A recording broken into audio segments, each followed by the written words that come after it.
तो चलिए सर शुरुआत करते हैं किसके बारे में, लॉज ऑफ रिफ्लेक्शन। चलो चालू करते हैं, लॉज ऑफ रिफ्रैक्शन। सर ये लॉज कौन है, हाँ समझ जाना लॉज कौन है। हाँ ऐसा नहीं है, कभी समझोगे हमारे लॉज यानी कि sister in law, mother in law, ऐसे इसके भी लॉ है, ठीक है ना। चलो चलो सर सिस्टर इन लॉ इसकी बात जरूर करेंगे आप, चलिए नहीं करते पर हम लॉ के बारे में बात करते हैं। तो पहला लॉ है, पहला लॉ वही लॉ है जो सेकंड लॉ था रिफ्लेक्शन में। अब वो क्या था, मैं को याद नहीं है, तुम बता दो, मैं बता रहा हूँ ना। तो देखो ऐसा कुछ करके हमने फोटो पढ़ा था, फोटो पढ़ने के बाद हम लोगों ने लाइटर फेंक के मारी थी, लाइटर फेंक के मारने के बाद हम लोगों ने गिलास तोड़ दिया था। हाँ तो ठीक है, फिर उसके बाद लाइटर में नॉर्मल बनाया था ऐसे करके, नॉर्मल बनाने के बाद यहाँ पे बेंडिंग शो करी थी, ये आई बनाया था, बेंडिंग सही से नहीं दिख रही, सही से दिखाओ इसको। ये हमने आर बनाया था यहाँ पे, इसको आई आर बोला था, इसको आर आर बोला था, है ना, R are I R I R I R वाली है ना। चलो तो ये चीज हम लोगों ने पढ़ी थी, है ना। तो पहला लॉ क्या है, अब देखो यहाँ इस वाले पॉइंट पे देखना जाओ, इस वाले पॉइंट पे क्या है, आई आर एन और आर, ये जो है एक ही पॉइंट पे लाई कर रहे हैं, ये यहाँ पे इस वाले पॉइंट पे लाई कर रहे हैं। पहला लॉ यही हो गया, सीधा सीधा, बहुत आसान। क्या, incident ray, normal and refracted रे ऑल लाई, झूठ बोलते हैं, ऑन सेम प्लेन, ठीक है ना। जितने भी जितने हैं वो सारे के सारे सेम प्लेन पे लाई करते हैं, सेम पॉइंट पे लाई करते हैं, वो आप लिखोगे इसको। Second law is most important law, that is called as Snell's law. Snell's law बहुत अच्छा खासा लॉ है और बहुत बार पूछा गया है। देखो Snell's law is nothing, it says that the sine of angle of i to the sine of angle of r. हाँ साइन की पूरी स्पेलिंग होती है, लेकिन आप क्या लिखोगे, साइन एंगल, है ना, ये लिखोगे sine i is equal upon sine r is equal to a constant. समझते जरा इसको, एक डायग्राम से समझते हैं ना, हमारा वही फिर से डायग्राम वही वाला बनाने जा रहा हूं। लाइट रे इंसिडेंट रे आई, आने के बाद आपने क्या काम किया, नॉर्मल ड्रॉ किया, नॉर्मल ड्रॉ करने के बाद क्या हुआ, एक बेंडिंग शो करी इसने, ये आई बनाया, ये आर, ठीक है ना, ये पता नहीं कुछ हो गया, ये क्या बनाया, आर, सही है। तो यहाँ पे बस सिंपली ये चीज शो करता है कि ये एंगल आई क्या है, एंगल ऑफ इंसिडेंस वाला, और एंगल आर ये क्या है, एंगल ऑफ रिफ्रैक्शन। ये दोनों का जब आप रेशियो लोगे तो सेम मीडियम के लिए ये हमेशा कांस्टेंट आएगा। मान लो वही गिलास है और मैं अब दूसरा गिलास ले लूं, मतलब सेम मटेरियल का, सेम थिकनेस है, सारी चीजें हैं, फिर से यहीं पे लाइट रे को इंसिडेंट करूंगा, तो नॉर्मल बनाने के बाद आप जब भी इस तरीके से ऐसे करके आई आर बनाओगे, गुजर कर दो सर, आप बिगाड़ रहे हो, मैं नहीं बिगाड़ लेगा। तो क्या है, आपका हमेशा ये कांस्टेंट वैल्यू देगा। आगे चल के जब हमने इसकी स्टडी करी तो दैट कांस्टेंट वैल्यू इज क्या, हाँ यही कांस्टेंट वैल्यू जो है वो आपकी क्या हो जाती है, रिफ्रैक्टिव इंडेक्स। तो समझ गए आप लोग हमारा नेक्स्ट टॉपिक क्या होने वाला है। तो सेकंड लॉ मतलब आपने देख लिया क्या, sine of angle i is equal upon sine of angle i r is equal to constant. तो सेकंड मतलब आगे वाली जो चीज हम लोग जो पढ़ने जा रहे हैं वो है आपका क्या, रिफ्रैक्टिव इंडेक्स।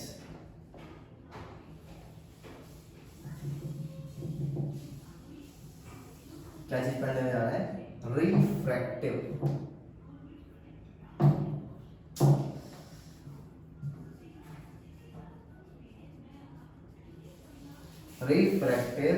इंडेक्स। इसको हम लोग यहाँ पे n से डिनोट करेंगे, ठीक है, छोटा n, छोटा n। समझते हैं होता क्या है। देखो सर अब एक बात बताओ, अभी आप लोगों ने यहाँ पे डायग्राम देखा था ना, मैं बार बार डायग्राम इसलिए बना रहा हूँ ताकि ये डायग्राम आपको दिमाग में बैठ जाए, ठीक है, बैठ जाए और फिर खड़ा ना हो सर। हाँ देखो ना, आई आर, सही है, आई आर, आई आर बार बार चिल्ला रहे हैं आई आर, ठीक है, आई आर जी आके नहीं दे रहे। तो यहाँ पे क्या निकला, हमने आई अपॉन आर लिख लिया। अब इसके बाद आप लोगों को क्या काम करना है, तो थोड़ी सी चीज सोचनी, सोचो सोचो सोचो, कि रिफ्रैक्टिव इंडेक्स क्या चीज हो सकती है। सर आपने अभी बताया क्या कि ये वाला और ये वाला जो रेशियो लेना है इसका साइन के साथ में कांस्टेंट, और इसी कांस्टेंट को क्या बोल सकते हैं आप, रिफ्रैक्टिव इंडेक्स बोल सकते हैं। सर बिल्कुल कुछ कुछ वैसी ही बातें हैं, लेकिन अगर मैं रिफ्रैक्टिव इंडेक्स को ठीक से बताऊं तो it is the ratio of speed of light in different medium अलग अलग मीडियम में स्पीड ऑफ लाइट को ही क्या बोला जाता है, रिफ्रैक्टिव इंडेक्स। नहीं सर, रेशियो बोला जाता है उसका, रेशियो। ध्यान देना, मेरी बातों पे बहुत गौर से सुनना कि अगर आपने स्पीड नाप ली, नापने के बाद आपने उनका रेशियो लिया, तो उस रेशियो को क्या बोलोगे आप, स्पीड ऑफ लाइट। सर पहले तो ये बताओ कौन से औजार से स्पीड नापो। चलो ठीक है, तो अगर मैं नॉर्मल सी बात करता हूं बेटा, तो जरा इधर देखना कि speed of light in vacuum हम रिप्रेजेंट करते हैं किससे, सी से, और इस सी की वैल्यू होती है 3 × 10 की पावर 8 मीटर पर सेकेंड। इतनी तेज, हाँ सही है। तो लाइट की स्पीड क्या होती है, 3 × 10 की पावर 8 मीटर पर सेकेंड। ये किसमें है, वैक्यूम में। ध्यान रखना, ये किसमें है, ये किसमें होती है, वैक्यूम के अंदर होती है। सर अब जरा ध्यान देना, अगर मैं हर बार डिफरेंट मीडियम्स की स्पीड को किससे कंपेयर करूं, स्पीड ऑफ वैक्यूम से, यानी कि speed of light in vacuum से कंपेयर करूं, तो उस चीज को बोला जाता है क्या, एब्सोल्यूट रिफ्रैक्टिव इंडेक्स। समझ में आ गया। अब भाई ये तो बता दोगे निकला कैसे है। चलो सर जरा देखना, n की वैल्यू देखते हैं। अगर मैं यहाँ पे एयर ले रहा हूँ, जरा ध्यान देना, मैं एग्जांपल से समझाता हूँ। ये एयर है, ये क्या है, गिलास। तुम्हारा तो फेवरेट गिलास ही होगा, देखिए है ना। वाटर ले लो, कुछ और ले, तेल पानी कुछ और ले लो बाबा, नहीं गिलास ही चलने, ठीक है। गिलास के साथ आराम से इधर उधर रख सकते हैं, पानी नहीं रख सकते हैं, रख सकते हो, हम वाटर भी ले सकते हैं। तो n की वैल्यू अगर मैं निकालूं तो हर बार यही formula, n is equal to speed of light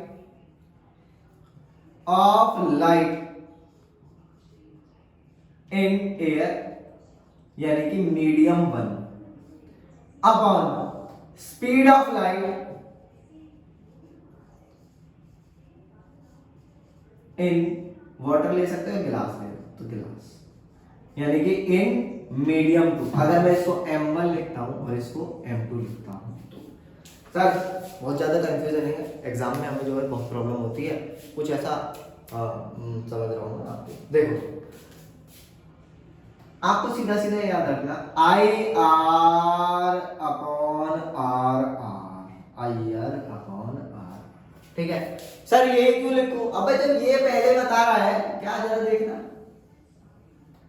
angle of incidence upon angle of reflection. तो जिधर पहले एंगल ऑफ इंसिडेंस आ रहा है ऊपर, तो आपको क्या लेना है, ऊपर उधर ही स्पीड लेनी है पहले, और अपॉन जो मीडियम सेकंड वाला है उसमें, ठीक है। लाइट जिसमें चल रही है अपॉन लाइट जिसमें जाएगी, ऐसे भी लिख सकते हो, चल रही है जाएगी, ठीक है, आप वो भी लिख सकते हो। तो सर यहाँ पे 1 2 1 2 लिखा मिलेगा आपको कहीं कहीं पे, तो इसका मतलब है यहाँ पे 1 यानी कि speed of light with respect to medium, ठीक है ना, with respect to medium 2 in medium 1, ठीक है, इस तरीके से होता है, ठीक। तो ऐसे करके कर सकते हो। यहाँ तक क्लियर हो गया। अब जब लाइट यहाँ से बाहर निकलेगी तो उसका फॉर्मूला मुझे कमेंट बॉक्स में चाहिए ही चाहिए। कौन देगा, देखते हैं, सही है। तो कमेंट बॉक्स में उसका मुझे चाहिए, ठीक। तो चलो आगे बात करते हैं। सर जरा एब्सोल्यूट की वैल्यू बता दो। तो एब्सोल्यूट की वैल्यू जरा देखना, स्पीड ऑफ लाइट, यानी कि मैं सी लिख दूं वैक्यूम में, upon speed of light in medium, that is v, सही है ना। हम लोग ऐसे करके इसको लिख सकते हैं। सर एक बात और बताओ, क्या मैं इसको यहाँ पे ऐसे करके लिख सकता हूँ क्या, sine i upon sine r. हाँ बिल्कुल आराम से, ये चीज आप बहुत प्यार से इस तरीके से लिख सकते हो। तो that is about the Snell's law and refractive index. Sir तो जरा ध्यान से सुनना, बहुत आसान सा कंसेप्ट है, कोई ज्यादा मुश्किल नहीं है। लॉज क्या है, पहला लॉ कि तीनों चीज क्या है, एक ही पॉइंट पे तीनों चीज कौन कौन सी, आई आर आर और एन, तीनों चीज क्या है एक ही पॉइंट पे। स्नेल्स लॉ क्या है, sine i upon sine r is equal to sine i upon sine r, क्या कांस्टेंट। इस कांस्टेंट को आगे चल के बताया क्या, रिफ्रैक्टिव इंडेक्स। रिफ्रैक्टिव इंडेक्स क्या होता है, बिल्कुल क्या है, रेशियो है किसका, स्पीड ऑफ लाइट का इन डिफरेंट मीडियम्स। अगर कंपैरिजन नहीं है, स्पीड लाइट मतलब कंपैरिजन नहीं हो रहा है, तो आप इसको नहीं मान के चलो, ठीक है। हाँ एक चीज और मैं बता देता हूँ, वैक्यूम का रिफ्रैक्टिव इंडेक्स हम लोग कितना लेके चलते हैं, सबका मालिक एक, ठीक है। तो चलो वैक्यूम का रिफ्रैक्टिव इंडेक्स आपका 1। उसके बाद ये अलग अलग मीडियम के हम लोग निकालेंगे इसमें, ठीक है ना।